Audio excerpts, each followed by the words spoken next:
What's going on YouTube? Welcome back to the channel. I do hope you guys are well. Today is going to be a bit more of an informal kind of sit down and a chat, just kind of reflecting on my thoughts playing Lord of the Rings online and why I still think it's one of the best MMORPGs that you can still play to this day, even all of these years that it's been live and active. I've got a list of notes kind of on my screen that I just kind of wanted to sit down and chat to you guys about.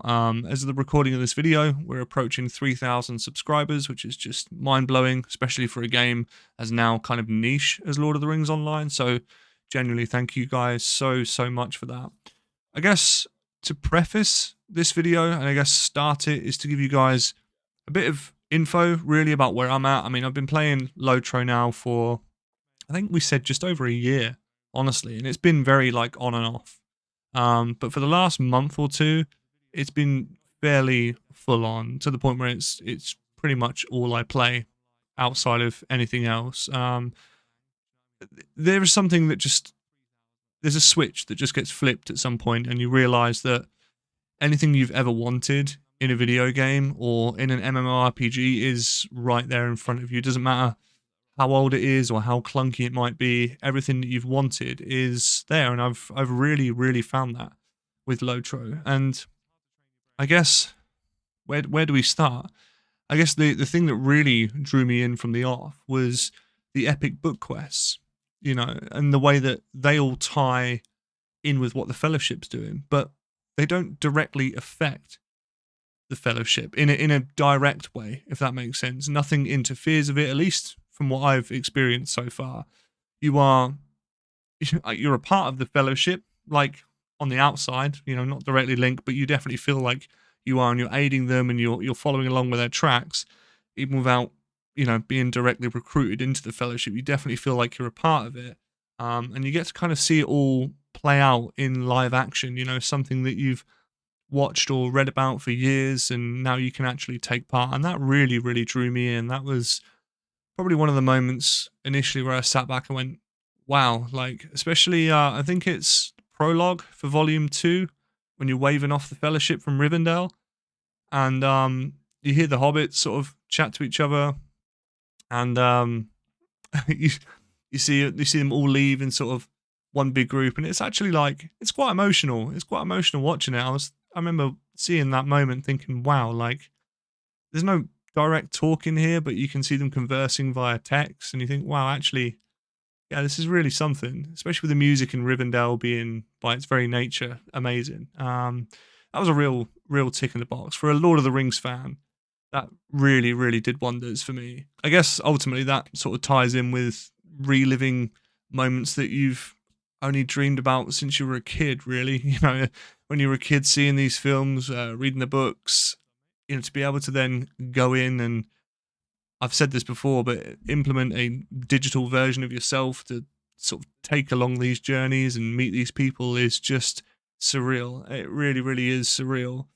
Um, there are so many moments in Lotro that I don't just stop because the game looks good, but I stop and think, I remember seeing that in the movie, or I remember reading about that in the book. I mean, all those, I've not read them since for ages, but there are so many moments that you pass. Obviously, Weathertop probably being one of the most prominent ones, or I don't know, the Green Dragon, Prancing Pony, you know, all those different spots. You think, wow, I've seen these, but like, this is my first time seeing this, and this is really cool. And you do really kind of get a sense. I think, you know, Turbine initially and now SSG, they've done a really good job in allowing you to kind of go anywhere or sort of do anything within Tolkien's Middle Earth, which, you know, I think it's fair to say is, you know, as much as they've built the game, it is still Tolkien's universe, of course. And, you know, you quite literally have the ability to walk into Mordor, as someone else has proven, which took like 14, 15 hours or something like that. It's insane, a few years ago now. But you can. Do you know, if you can see it on the map, and providing you've got the expansion unlocked and you're not on a legendary server and all that rubbish, you can go wherever you truly want to go. The choice really is yours. And I must say, the locations, the map design, the land structures, monuments, they're all just incredible, you know, and the scale of these things is just unreal. And I think that's emphasized more for me now as I'm playing through Moria, because Moria, by its very definition, is very claustrophobic, very bleak, very dark. But there are so many areas in Moria where the vastness and the scale is just, it's so large.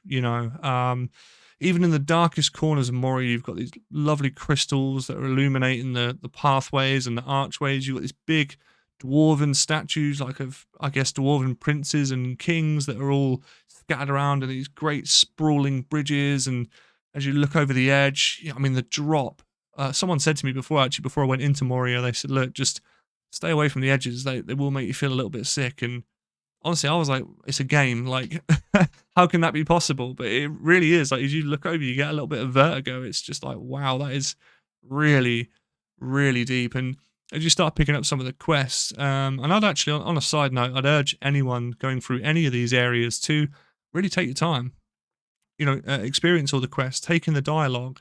In Moria, there's side quests for dwarves that have like fallen down the cracks of Moria and just like perished to their death.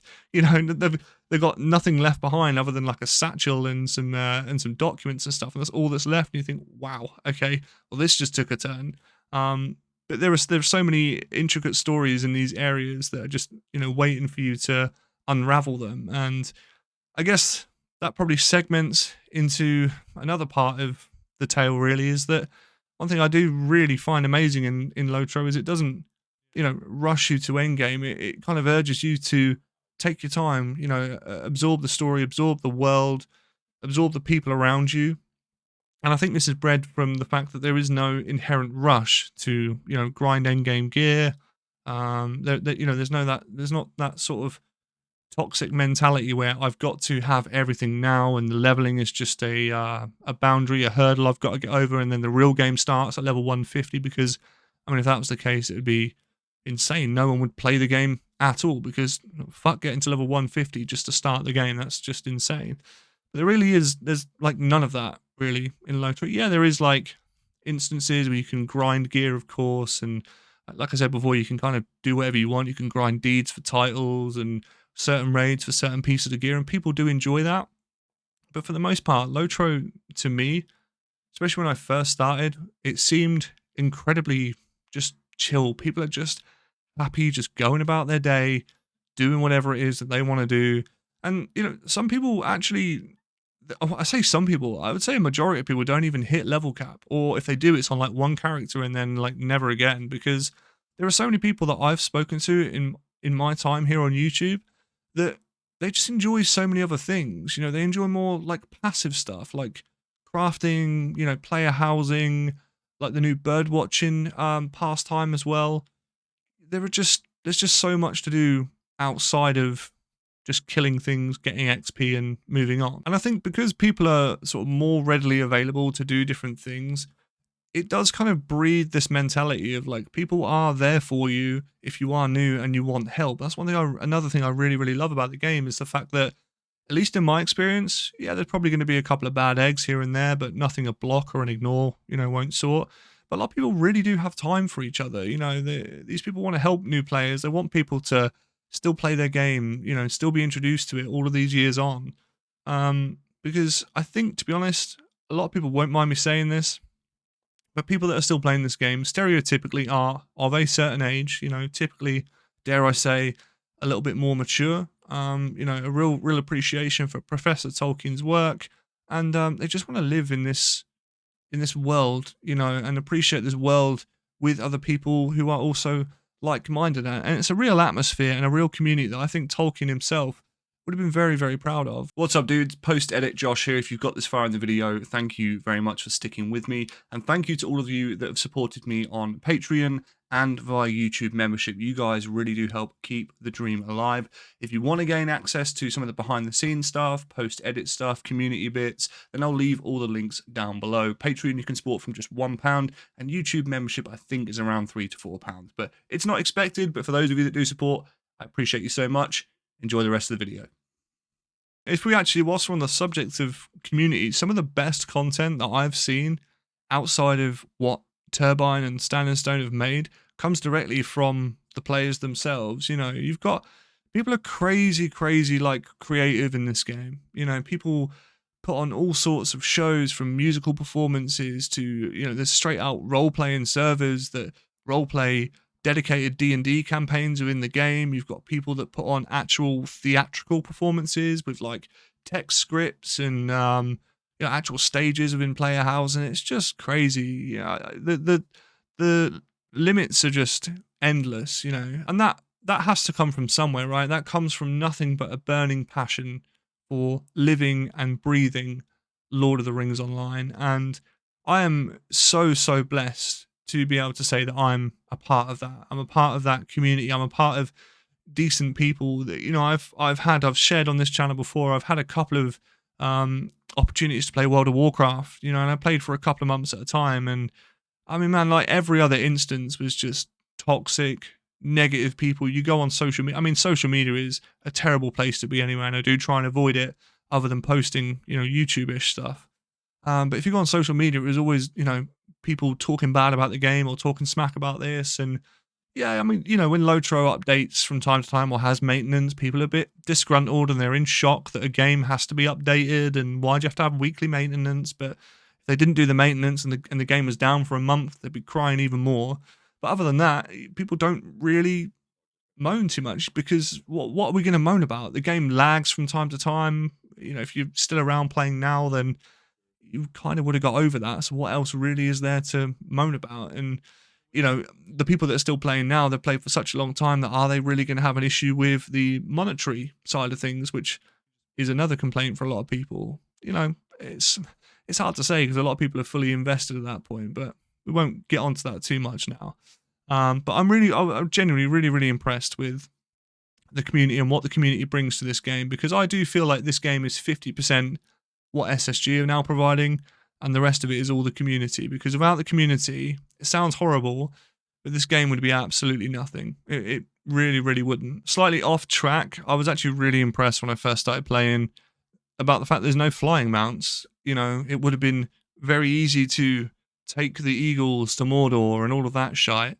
But I really enjoyed the fact that, this game, these guys have put hours, days, months, years worth of craft into making these landscapes and visually telling us a story, and for us to just fly straight over it, to just ignore it, it just seems like such a disservice. So I really like the fact that everything is on foot or via a ground mount.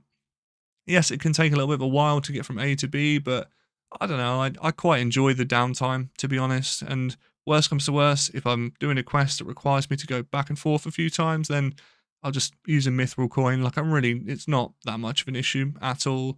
I really like the way that the mounts that are within the game really fit the dynamic of what Tolkien's Middle-earth was going for. The mounts aren't something crazy. There's nothing more of a turn-off to me in some MMOs that, you can buy all of these crazy cosmetics. And this is going to be unrelated, but I used to play a game called Rainbow Six Siege. Used to be like a tactical shooter, and then they started introducing like rainbow hats and like unicorn hats and stuff. And I was like, whoa, all you've done there is just ripped me out of that experience. Like, if I was riding along to I don't know, Minas Tirith, for example, and I was on a war steed, and then someone flew over me in a jet plane, I'd be like, yeah, what the fuck is this? I would be ripped straight out of that experience. So I really like the fact that everything is just one playing field. At the moment, we've got like elk, we've got boars, we've got goats, we've got horses, we've got another mount type coming in Legacy of Morgoth,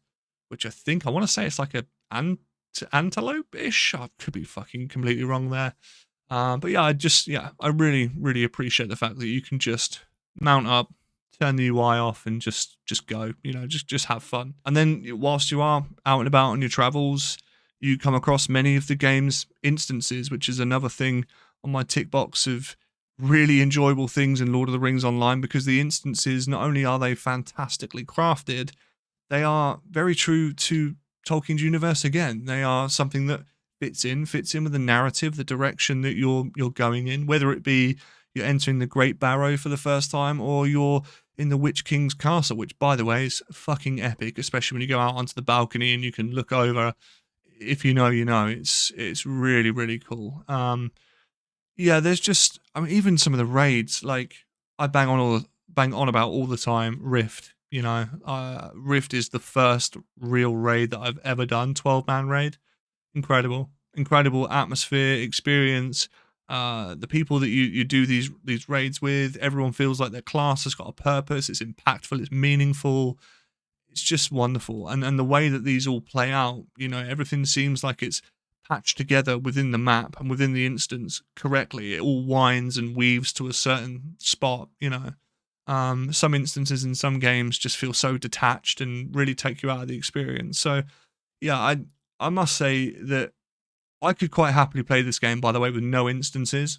No instances, no rate. I wouldn't care. I would quite happily just go and quest, do what I need to do, and just enjoy Middle Earth. But I do love the fact that there is that instant content in there to just bring people together a bit more. There are some people that play this game which are, you know, they're challenged socially. You know, we live in quite a horrible world. People don't always want to interact with each other, which, by the way, if you do ever see me in game, just say I will always hang out with people. I'll always like respond, mail you guys back. Some of you guys have mailed me in game. You've messaged me on Discord.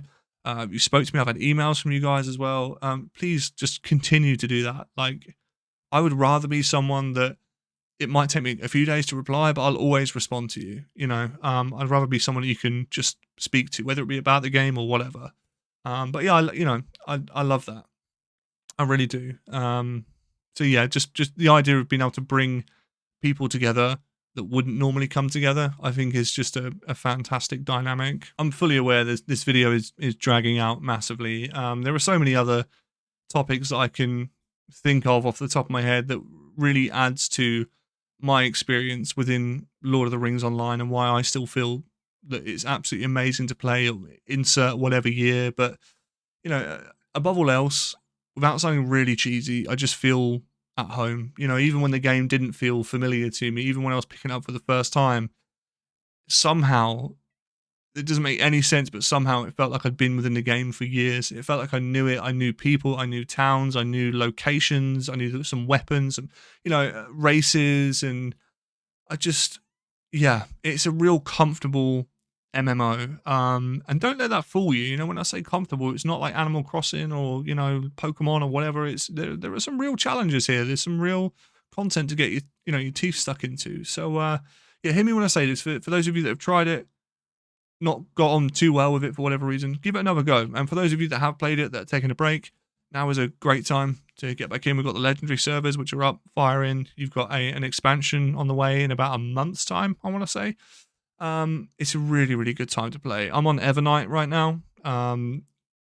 Touch wood, like, lag is fine. Everything's fine. Really, really enjoying it. Just taking my time. You know, you guys will see on this channel, I kind of update my progress as I'm going along. I am a new player. You know, I don't mind saying that.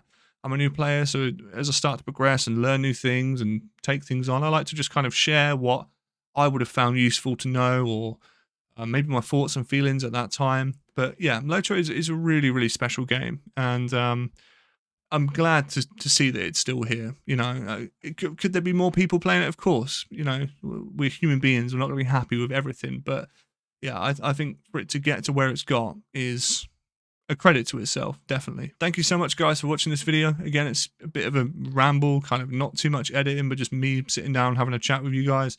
If you did enjoy, let me know. If you didn't enjoy for whatever reason, of course, let me know.